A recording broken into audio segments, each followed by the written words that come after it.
This is Traffic Jams here on CKUA. I'm Lisa Wilton here with you until 6 p.m. By the late 1950s, Inuit communities in northern Canada were grappling with big changes. They were no longer allowed to hunt and fish and live off the land, and they found themselves rounded up into settlements, forced to give up their traditional language and culture. In order to keep a connection to their indigenous culture and to make a living, a group of Inuit artists in the Nunavut hamlet now known as Kinngait got together to create work that they could sell. For 10 years, these artists, who would eventually become officially known as the West Baffin Cooperative, made beautiful, brightly colored paper prints and graphic textiles. These textile works were rediscovered 50 years later and are now on display at the Glenbow at the Edison in downtown Calgary until March. I'm happy to welcome Roxane Shaughnessy, Senior Curator of Toronto's Textile Museum, to talk about the exhibition, Printed Textiles from Kinngait Studios. Hi, Roxane. Thanks for joining us today on Traffic Jams. Hi, Lisa. It's a pleasure to be here. Thank you. I'm, again, happy that you're here because it looks like it's a great exhibition that's happening now. First off, can you tell us a bit more about the history of these textile works? Like, how did these artists get into this? Well, it's a very interesting and important story, and until recently an untold story, which the exhibition Printed Textiles from Kinngait Studios brings to light.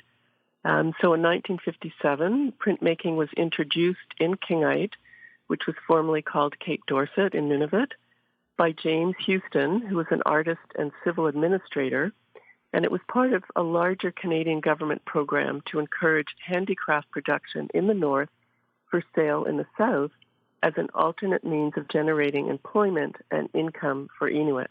Because at that time, traumatic changes in the Inuit way of life forced families to transition from their subsistence hunting and trapping to a wage economy in settled communities. Mm. And in 1959, the West Baffin Cooperative was founded, and by the 1960s, the studios had a number of Inuit artists who contributed to the Kinngait Studios print program, which included a commercial hand-printed fabric enterprise. So actually, it's interesting that the textile printing began earlier in 1956, when Houston and some of the printmakers experimented with this hand-block fabric printing using Inuit designs. And this turned out to actually be a precursor to the printmaking experiments that would follow. I mean, they look so beautiful. How successful were they at selling this work? Like, how popular was it? Well, James Houston's idea to create commercial textiles was right on trend. It was a period where there was a lot of interest in elevating textile design to the status of art. And in Canada, Canadian designer Thor Hansen created nature-themed prints that were popular in the 50s.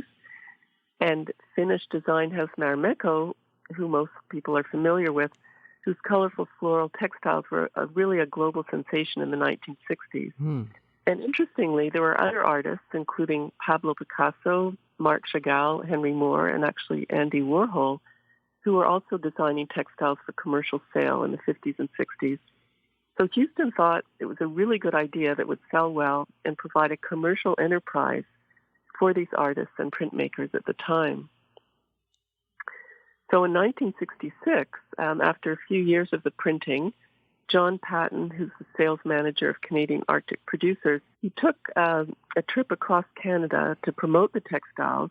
And when you think and consider that they were produced over half a century ago, the designs by Pudlo Pudlat, Pitsalakashuna, Parr, and others remain so vibrant, so engaging, and really express the deeply felt connection between the artists and their environment. So we were immediately excited and drawn to learn more about the story behind the cloth. And shortly after, in 2017, the Textile Museum reached an agreement with our exhibition project partner, the West Baffin Cooperative, and the collection of nearly 200 textiles was transferred to the museum as a long-term loan. And then the research began. Was there a lot of research involved in it? Yes, there was. We investigated all the archival materials that we could find. We talked to those in the South that had worked with Inuit art and Inuit prints, and some who had some memories and, stories to tell about what they knew about the textiles. In order to share our research and images of the work with the Kinngait community, I was able to travel to Kinngait in 2018 and 2019. And through community gatherings and informal conversations, I shared our research, the images of the fabrics, which we had photographed all of them, and historic photographs with the artists, printmakers, and community members.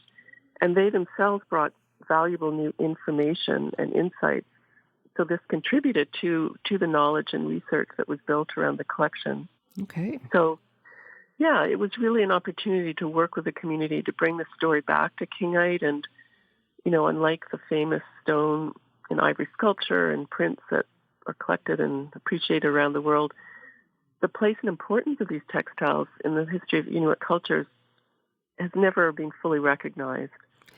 Yeah, and it's interesting you mentioned that because in addition to some of this great print work, printed textiles that are on display at the Glenbow, there's also some newer and Indigenous designers that are being featured.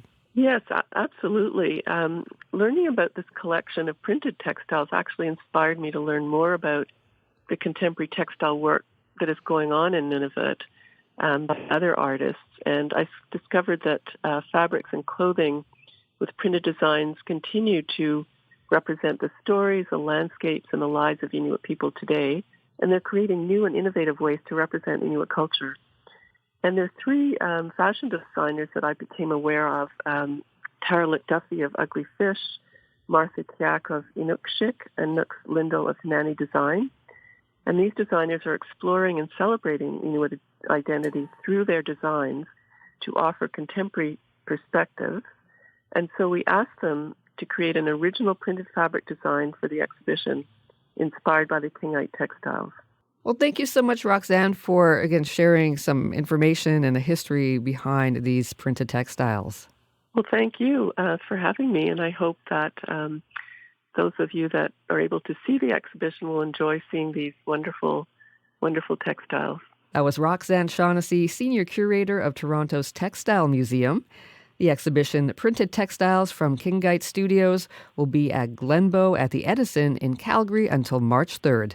For more information, go to glenbow.org.